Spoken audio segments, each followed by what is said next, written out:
आरु पाहाडमा बस्नुको फाइदा यो हो है मान्छेले कहाँ थियो दाजु यो खोइ आरु खोइ आरु खोइ बोट यहाँ छ भन्दा ल टिपौँ त देखा न जब यहाँ कतिजनाले धानेछ अब यहाँ चाहिँ आरु खाने यस्तो टोली हुनुहुन्छ हामी चाहिँ यो सबै टोली हो के खाउँ अर्को टोली यहाँ म आरु खाँदैछु है आरु बोटमा यसरी टिप्नु हुँदैछ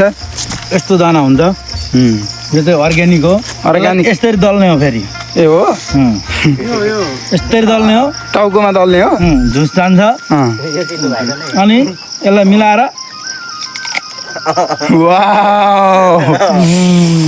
हट मुखबाट म त करोडकै माल हो यो त करोडकै हो रातो छ भर्जिन हो